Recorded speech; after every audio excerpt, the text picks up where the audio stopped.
Greetings, ladies and gentlemen. Welcome back to another banging episode of The Weekly Beat. My name is Dumi Jere. I'm coming to you from Johannesburg in South Africa.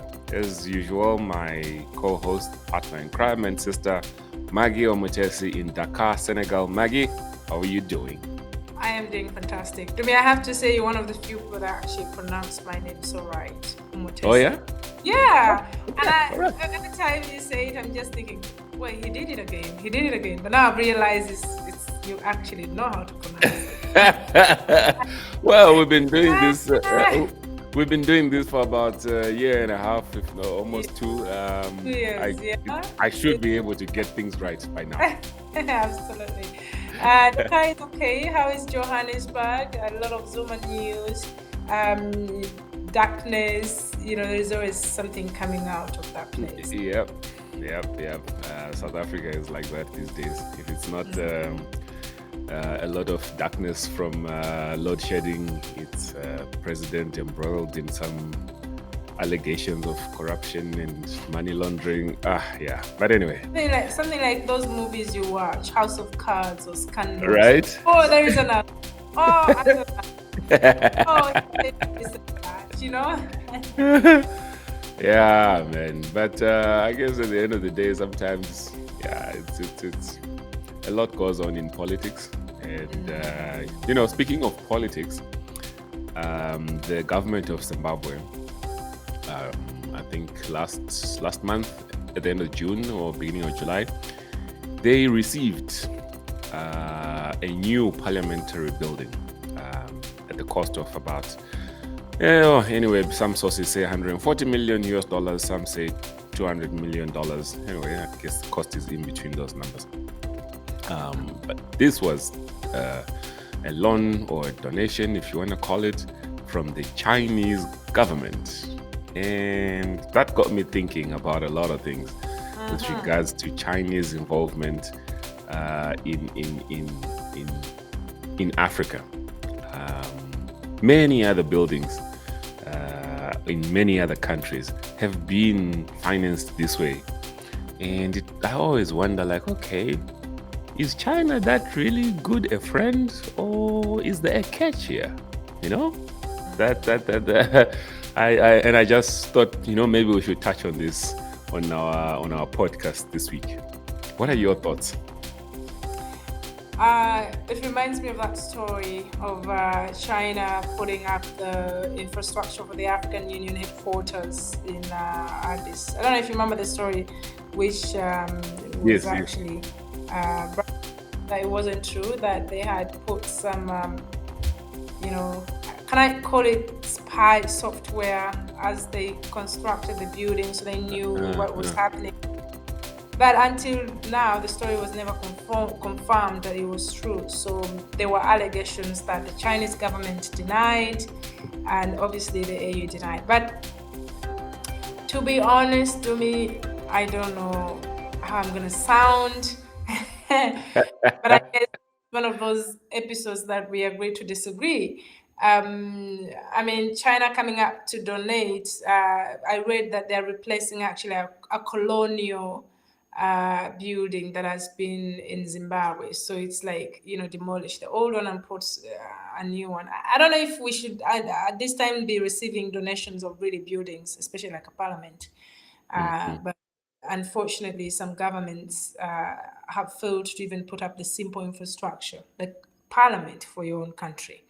Yeah. But again, China's strategy in Africa, is it the best? Not really. Is the West strategy in Africa the best?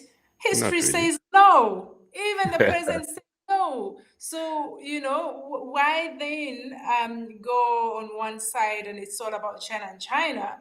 We might as well just do that with the French, with the British, with everybody else that actually is coming to the country. Is their strategy really the best? Does it work for the African people?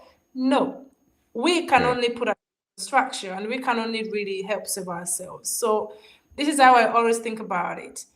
But for me as a continent, I think, also having China in the past years really come into play has probably given us a little bit of power to be able to negotiate. Like, it's like, having one partner, it limits you. If you have three partners, you know how to negotiate, or who to consider really.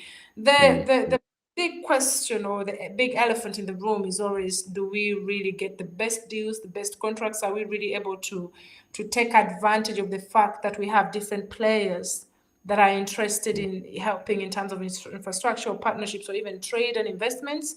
That's Yeah. the big question. It comes back to our leaders, our governments, our politics. Like, are we really able to look through and see who is better, who can help, Yeah. Yeah. Yeah. and the partner who is equals, who is Yeah. actually mutually respecting us and what we need? What are they bringing and what are we giving back? Because nothing comes free. Of That course. building is not free, of course. I'm sure if you dug deeper into the story, maybe it's money they're gonna pay later, or it's a donation that, we give you a building, you give us something else. So it's always that kind of trade. Like, are we equally trading with each other, or even in terms of partnerships, is it equal partnerships? Yeah. For me, I guess the contention really revolves around the question of whether China's interest in Africa is truly a win-win diplomacy, as China often puts it, or whether China is simply pursuing its self-interest, as aggressively as all the other past powers have done in the past, right? It's no doubt that the balance of power is shifting from the US and Europe, which, for lack of a better word, is like the devil we know. And the balance of power is shifting to China, who's like the devil we don't know, hence, like, all of these questions. So then it comes as no surprise that, we all of these contentions arise. I mean, China is probably, like, what, the second biggest economy now in the world, a new player in the game. They've got different ideologies from the West, and they have a different approach in terms of investing in the developing world, right? They don't look at, oh, no, you guys don't have human rights, therefore we're not giving you money. Whereas, the Bretton Woods institutions will look at that and say, we had the opposition leader was jailed, therefore we're not giving you money. Like, how? But it's all, you guys are talking to us as if you guys are squeaky clean, like all of the things that you are doing everywhere else in the world. Come on, guys. But for me, I guess the real issue is, yes, it's all good and proper for China to participate in the developing economies in Africa, and fund the infrastructure, the ports, the buildings, roads, rail networks, and so on and so forth. That's all good and proper, because we could use a little bit of help. My real issue comes with, is there really employment that is created from these kind of projects? I remember a friend, a friend of the podcast, Henry.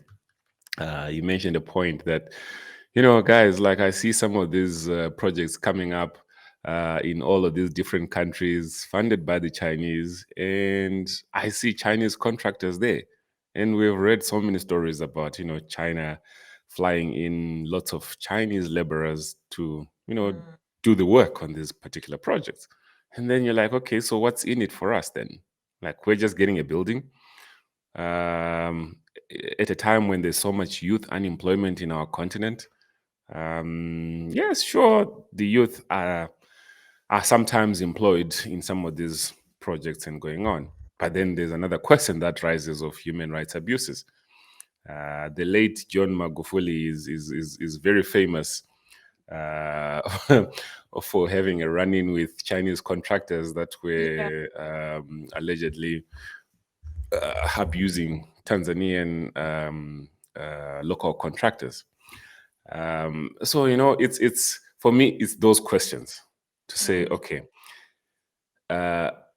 shouldn't, yes, we are appreciating the money that you are giving us to build this thing, but shouldn't most of the job creation be from the local country?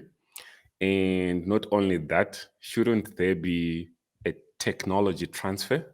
I mean, Dumi, it's not the problem of the Chinese government per se. It's the problem of the African governments. China, for it has, it has ambitions. It wants to become a global leader. We've seen it, aggressively mm, mm. go out in terms of developing the economy, industrializing it. We've seen the fight even between the US and China, especially when Trump was president, because you realize it was actually China was taking over everything in terms of manufacturing and industry, which literally runs economies, if you know, because you have to produce, people have to consume. So they need this. Now, in the case of Africa, it's not really their problem that African governments are probably not negotiating Adumi. They are, Yeah. like you said, the late President Magufuli had things put in place. Like at some point, you have to use local workers. I know some countries say you can't operate unless you have a certain percentage of local partners. Yes. Yes. And this still comes back to countries and what really incentives they're giving to investors. Some countries just have open incentives, like just come do business however you are, as long as you bring in the money. But Yeah. that takes away an opportunity to transfer skills, to support and grow local industries that would probably have provided the cement, or even the people. You then you have everything imported, everything actually brought into economies, which I see a lot in countries, especially like where I am. Yeah. So is it really China's problem? No. Is it time for Africa to rethink really what they would want out of these partnerships? Of Yeah. course, yes. It comes back to, what do you want out of this partnership? And ideally, I think the world is also realizing, and Africa is a very big player in the global context right now. We have one of the biggest population. We are consumers of everything, technology, textile. We need all of this. They realize, they know this is a market that has the youngest population, besides it being the biggest population. This Yeah. is a market that needs infrastructure. Like, there's so much to give. There's so much to do in Africa. And I feel like at some point we haven't realized our advantage, our competitive advantage, that we actually have something to offer to the world. So Yeah. we have to get them to work in our own favor, like what we want from them. We want proper Yes. infrastructure, but what are we giving back? They're training our people, they're employing our people, like you mentioned. You have unemployed youth, and then you have over thousands of Chinese flown into a country to build a road.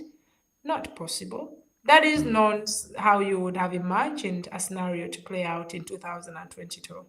So it comes back really to, I don't even know how to put it to me, but it's sad state of affairs that sometimes happens and you don't even know how to tackle a topic like this.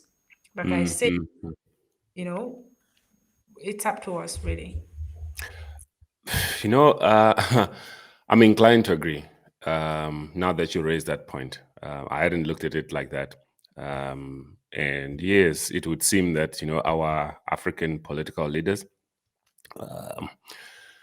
for lack of a better phrase, they are failing the continent by allowing certain continued um, plunder of assets and resources, I guess, and also not negotiating the best terms for the deals. But then again, sometimes when you're negotiating from a point of no power, then it's easy for people to dictate the terms on you because you don't have that much negotiating room. And I think maybe that's where But every, it's like if you have people fighting over you, you mm, realize you have something of value. I just feel like this yes, is where I really fail to realize their value. yeah, You have yeah, somebody fumbling and wanting a piece of you. It means there's something you're giving. yeah, And that be a clear realization of what we can actually be able to bring to the table. It's not bad roads, but it's what we have. It's the population, it's the resources, it's all of these things put together. When you mm, hear of the stories of Chinese companies exploiting minerals in Congo, and taking involved in corruption scandals and building, big mining companies, rather refining mining companies, where mm, they add mm, value in China, and then you're thinking about it, and then you're thinking, why wouldn't the government make them build something like that in the Congo?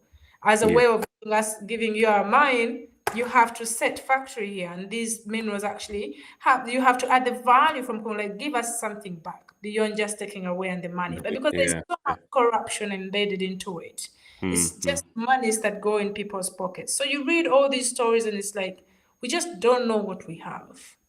True. True.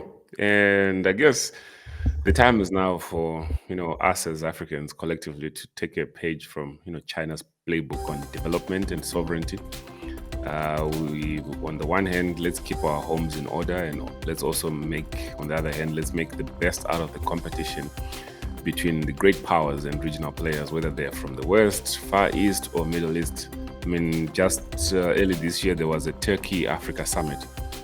So that shows you that Turkey is also recognizing that, hey, there's lots of good that can come from a trade relationship between ourselves and this bloc. So as governments now, it then becomes incumbent on you to do your due diligence when entering into these loan agreements with any of these entities from any of these countries.